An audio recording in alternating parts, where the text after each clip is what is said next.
you. My name is Barbara Reed Alexander. I graduated from the University of Michigan in 1968. When I was in Washington, D.C., working for the Conservation Foundation, Gaylord Nelson announced his teach-in, and I was asked as one of 5 20-something-year-olds to help do the staff for the April 22nd, 1970 teach-in. As you probably know, it was a very turbulent time in our society. The Vietnam War was gaining in deaths and destruction, and the protests to that was dominating a lot of the youth protest. In fact, I attended the anti-Vietnam War teach-in at the University of Michigan in 1965. But the other aspect of these events has to do with 1968, the assassination of Martin Luther King, Robert F. Kennedy, the death of Walter Reuther in May of 1970.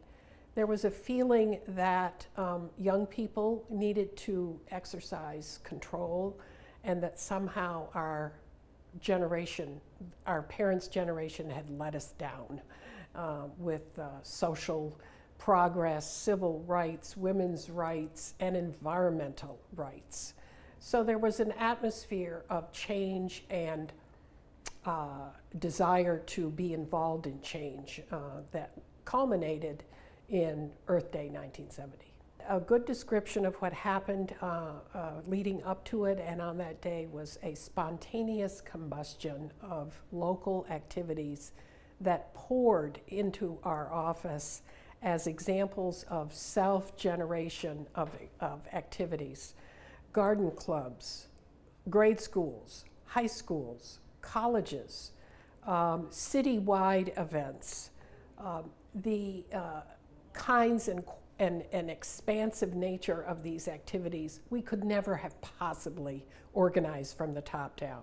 This was something roiling up from the grassroots, and we captured it all and stimulated it and educated the national media about it, and that in turn helped make it a significant national event in which multiple millions of people participated in. At the time of the 1970s, American economy was still growing, and the great creation of the middle class after World War II and that generation was still occurring.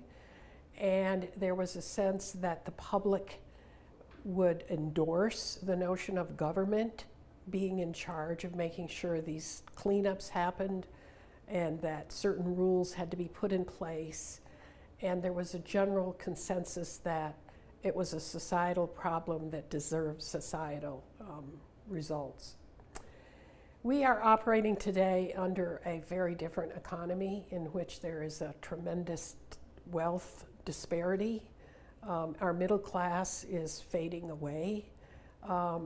The wealth is transferred into a very small group at the very top.